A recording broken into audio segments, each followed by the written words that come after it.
Non, d'abord, aujourd'hui, si je continue avec tellement de plaisir à faire des films, c'est pour travailler avec les acteurs.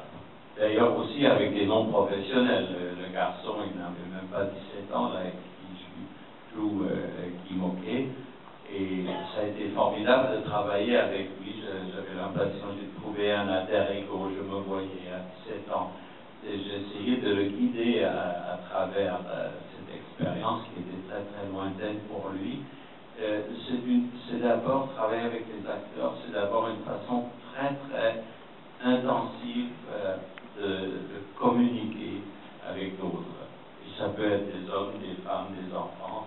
Avec David Penham, c'était peut-être mon acteur préféré, si je puis dire. Et c'était, je crois aussi, que jusque-là, je n'avais pas d'enfant. Et d'un coup, j'avais ce garçon de 10 ans, 11 ans, passé pendant le tournage, comme s'il m'appartenait, en désespoir de ses parents d'ailleurs. Que je l'encourageais dans son idée de folie des grandeurs. Je voulais qu'il ait l'impression qu'il est maître, non pas du monde, mais en tout cas maître du plateau et maître de notre équipe. Je voulais qu'il ait une assurance extraordinaire. Je lui ai dit, tu vois, le premier jour de tournage, tu vois tous ces camions, toutes ces roulottes, tu vois tout ce matériel, tu vois tous ces gens qui travaillent, les costumes, les chaussures, les accessoires et tout ça. Eh bien, tous ces gens-là sont à ta disposition. Si tu veux quoi que ce soit, il suffit de lever le petit doigt et je te le procurerai. Alors sa maman ayant peur que je le, comment dire, que je réduise à néant toute son éducation et toute sa discipline, était assez horrifié.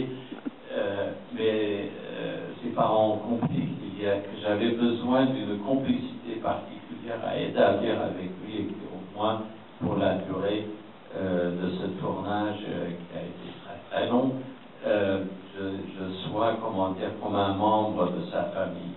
D'ailleurs, je le suis toujours, et ce jour, 30 ans après, je me sens toujours un petit peu comme son papa comme son papa de remplacement. Donc ça, c'est l'acteur de loin préféré. Mais celle qui joue sa maman dans le film, Angela Winther, et qui avait été Katharina Blum avant, avec qui j'ai fait au théâtre une pièce il y a 3 ans de Tolstoï, où j'ai joué Sonia Tolstoï. Angela Winther a toujours été mon actrice préférée parce que il y a une communication qui passe sans qu'on ait besoin de s'expliquer des motivations.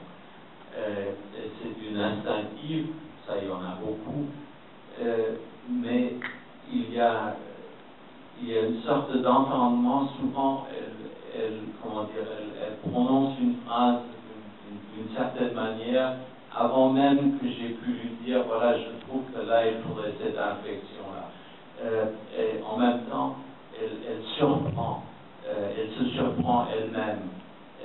On a toujours l'impression que c'est la vie immédiate qui est là quand elle est bonne. Quand elle est mauvaise, ça se voit aussi, il faut tout de suite arrêter de tourner, ça peut arriver. Donc c'est comme un médium, il y a quelque chose d'extraordinaire qui se passe entre elle et le rôle qu'elle joue. Et souvent c'est pendant les répétitions, et moi je répète beaucoup avec les comédiens avant de tourner, on sent qu'elle approche de ce moment où elle devient complètement le personnage, où elle réussit au contraire d'attirer complètement le personnage vers elle-même. Et là, il faut presque l'arrêter, parce que ces moments-là n'arrivent qu'une fois. Ils sont extraordinaires, le moment où il y a la rencontre entre le personnage et l'acteur qui le joue. Et si la caméra ne tourne pas à ce moment-là, c'est un moment perdu. Et nous sommes toujours un petit peu comme des chasseurs ou des collecteurs.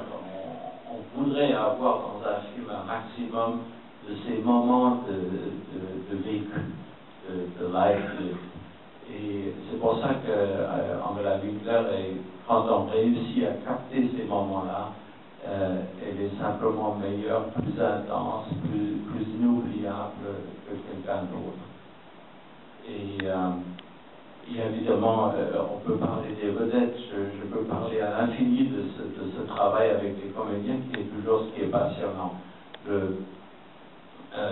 Sam Shepard, que vous connaissez pour être le cowboy ou le pilote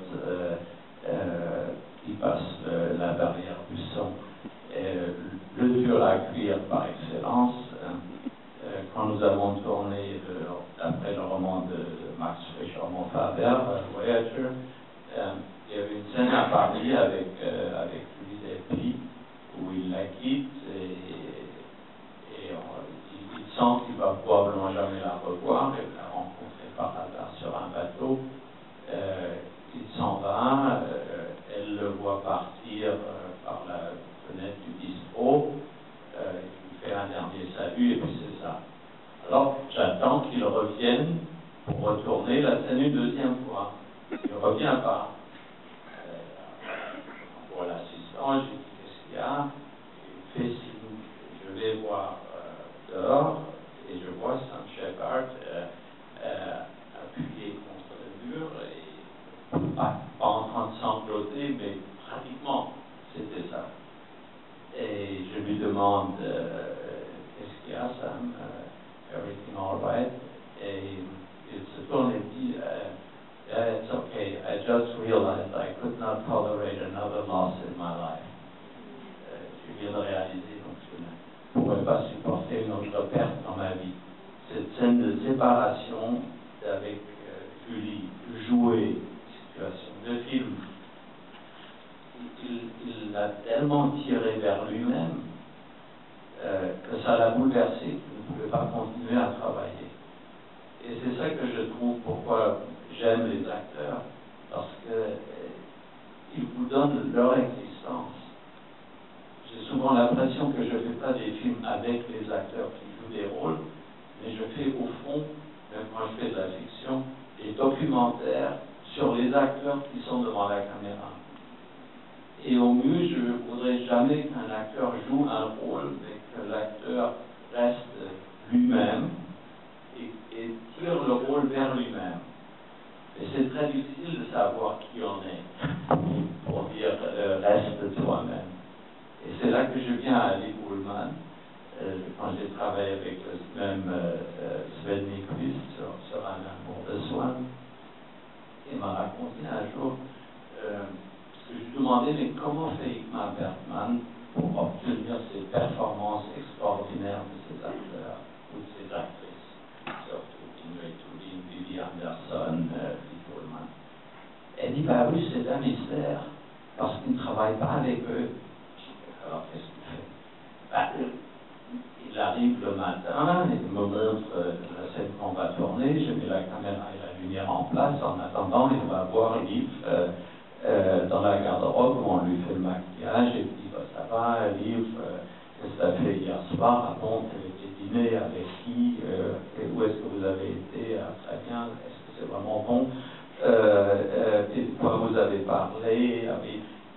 Il l'a fait parler, et puis il arrive sur le plateau, et pour tourner, il dit, ah ben d'ailleurs, tu as pris ton texte, c'est bon? Oui, ça va. Bon, alors moteur, on tourne, et dès que l'assistant lance la caméra et le son, Bergman arrête et dit, non, une seconde, et il va voir, alors, comme on avait dit, ils n'ont rien dit. Bon, alors très bien, on peut tourner. Alors qu'est-ce qu'il a fait? En lui parlant au maquillage, où une femme, et les hommes aussi, sont extrêmement nerveux, on le traque avant de tourner, oh là là, la gueule cachée, tout ça, il est complètement relaxé en lui parlant d'autre chose de la veille, d'un dîner, d'un repas, d'une conversation. Sur le plateau, au moment de tourner, il lui a donné bien l'impression qu'il est là. Il est le dernier à lui avoir parlé, l'avoir touché, avant qu'elle commence à jouer son rôle, et que finalement, elle ne le fait que pour lui. et que tout l'appareil autour des gens, tout ça, c'est oublié. Et voilà ce qui est beau de travailler avec les acteurs, mais évidemment, il faut des deux côtés. Il y a des réalisateurs qui sont prêts à se donner à l'acteur, et il y a aussi des acteurs qui ne sont pas prêts à se donner et qui se refusent, et à ce moment-là, alors c'est épouvantable. Je ne dis qu'un nom, Alain Delon.